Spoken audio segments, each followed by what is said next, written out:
Hello and welcome to another episode of Words with Myself. Whether you are a veteran or a novice when it comes to spirituality, if you don't feel like you're getting results or you feel like you have plateaued on your spiritual journey, this is the episode for you.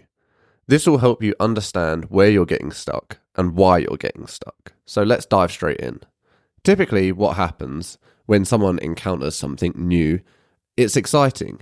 And there's lots of new information that a beginner can learn. And this is across all facets of life. Anytime you're learning a new skill, you're going to get to this point where you have this beginner period where you're learning the fundamentals and you see lots of progress because you've gone from someone who knows nothing to somebody who has a good understanding of what it is they're trying to do. But sooner or later, it's going to get to a point where you reach past the beginner stage and you get to a point where you begin to plateau. The noticeable progress tends to drop off and you're getting into the deeper elements of the thing that you're trying to learn, which means that it's more difficult and harder to obtain. And maybe it just requires more time or more effort or more experience. And that kind of stuff can't be rushed and it also can't be avoided. Almost everything that you're going to try, there is going to be a stage where there is this ceiling on your progress. And, it's the same for in the gym.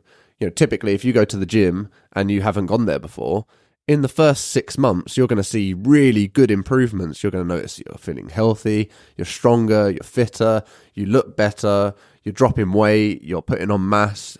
And after that period, putting on any weight at all might be really, really difficult. Putting on any muscle mass is going to be really difficult. Increasing your strength is going to be really difficult. And whereas before, you might have seen numbers jumping, like, I'm putting 20 kilos on my bench press. Every time that I go back to the gym, I'm adding more weight. It might get to a point where you're actually putting on half a kilo because you've reached your top. And in order to push through that, you have to go through this process of really refining the details. And rather than looking at it from a macro scale, looking at it in the micro scale and inspecting all of the beautiful intricacies and all of the details rather than looking at the whole picture. But this is where many people give up.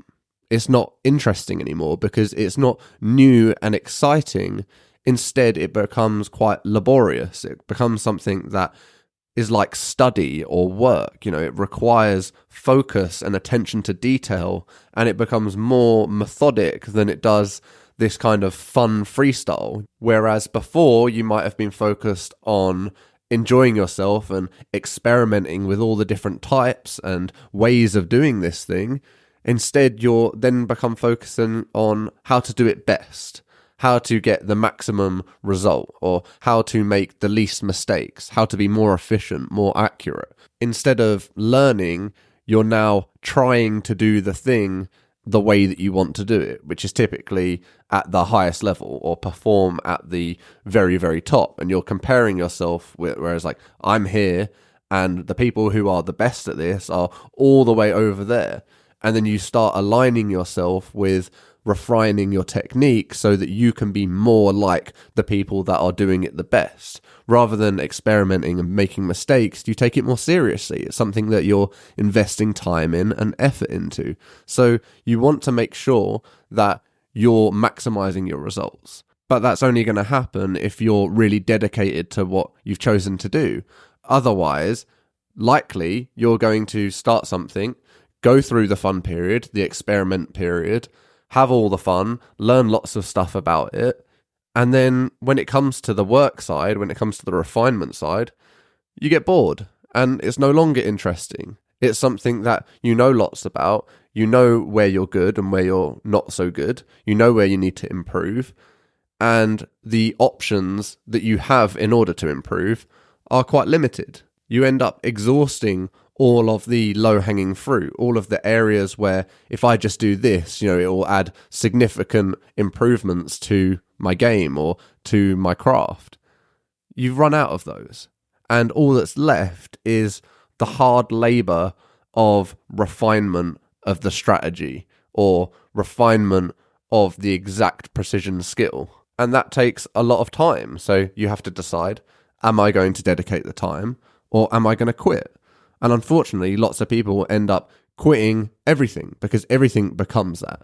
After a certain period of time, there's always going to be that period that you have to push through, and you just have to pick the thing that you consider that to be worthy of doing, that you are willing to put that labor in and you are happy to do so because you deem the reward worthy of the labor. And spirituality can be just like this, where everyone is looking for different techniques, different ways of being spiritual, different methodologies. You know, they try meditation, then Reiki, then crystals, then yoga and breath work, or maybe walking in the mountains or taking ayahuasca.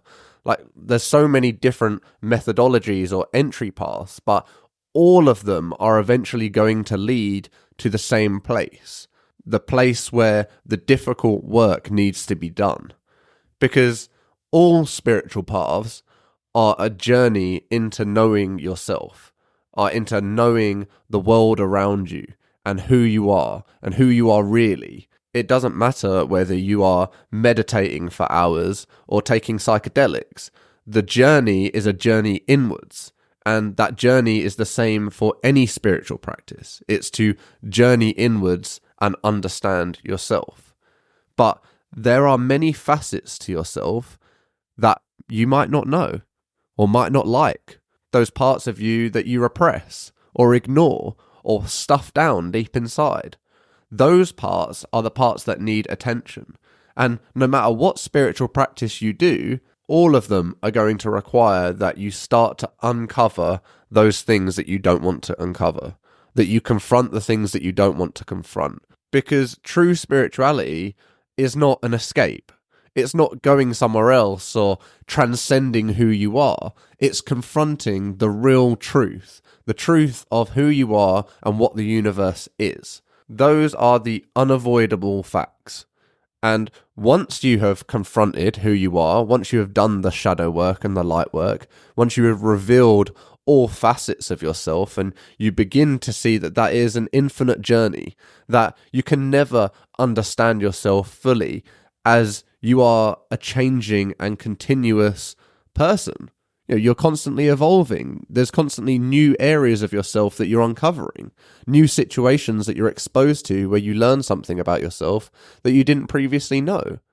Something could happen, like a catastrophe, hopefully not, but it could happen, and you could find out that when everything was falling apart, you were the person that kept people together, or you were the person who fell apart. But if you've never been in that situation, if that hasn't happened to you, then how do you know? How do you know what you're truly made of until the situation arises for you to prove it? You don't. So when the universe gives you these opportunities and these experiences, that is when you are learning to understand who you are. But unfortunately, most people are able to lie to themselves and convince themselves of certain events happening through their lens. And that's why spirituality is important, because it's about considering perspectives outside of yourself. Rather than seeing an event as you remember it or you recall it, it's seeing the event for what it truly is and all aspects of the event, and not just how you want to remember it, but also understanding the parts of you that feel a different type of way to the way that you let yourself feel.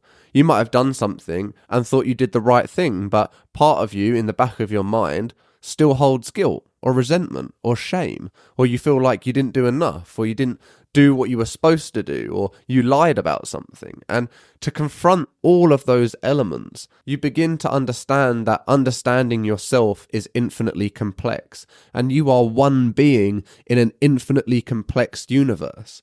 And when you realize the true complexity, the true depth of the understanding that there is to have, you understand that you don't really know anything about anything, and it's almost impossible to know anything for certain. And this can be quite liberating. It can actually free you from feeling like you have to know things, or you have to be this wise person, or the person who has the answers, because nobody does. Nobody has those answers. I may be talking on a podcast about my understanding, But it's exactly that. It's my own understanding through a limited perspective, a perspective that has been tainted by my experiences and my understanding of what's gone on in the world and what's gone on in my life and what things should be and what is good and what is bad and what is right and what is wrong. All of that is my perspective.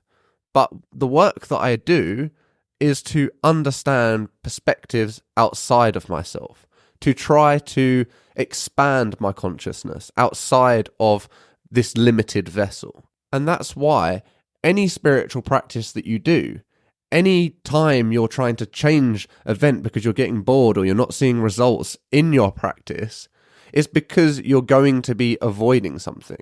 There is some truth or some action that needs to be taken that you're not taking. And it's your job to figure out what that is. Because this journey is infinite and infinitely complex. And there is so much to learn, so much to experience, that you can never really plateau unless you are avoiding something, or choosing not to take action, or choosing to stay comfortable. And unfortunately, that's very easy to do. It's very easy to do that. But you can have all of the spiritual experiences that you want, all of the metaphysical, the meditations, the sitting with your trauma and trying to heal. But until you have integrated that with who you are, until you have made real change, taken real action upon that knowledge, nothing is really going to change. And it's going to feel like you're making no progress or limited progress. It's going to feel like you're not seeing real results. Whereas really, everything is available to you right now. There are things that I could do right now that I know would radically change my life, my experiences. And it's stuff that maybe I'm just not ready to do yet. Maybe I haven't got to a point where I can do that comfortably or take the leap, but I know it's there. I know that I'm still part of a capitalistic society and I'm still working most of the hours of the day and still kind of in the rat race. I know that chasing after any form of materialistic things or having attachments is largely futile. But that is the game that I am choosing to play at the moment, and I'm at peace with that. And I know my reasons for doing that. And it's largely because I haven't reached that plateau yet. I haven't reached my capacity for learning and understanding. There is still a lot more wisdom and insight that I can gain by participating in this. So if you feel like you're not getting the results you want, or you're not seeing any progress, don't stop at the hard part. The part where you need to do the difficult work. You need to do the work on the micro level and the macro level, where you need to go into the details, unpick things that have been there for a very long time, take the actions that you don't want to take, do the work that you need to do, not the stuff that you want to do. Rise up to the challenge and say, you know what? I'm actually going to focus on making real change, of integrating the things I've learned, of doing the real work and move forward rather than staying in my comfort zone, rather than being the person that I've always been, rather than wanting to change but not doing anything to really change. Do the difficult thing. Thank you for listening.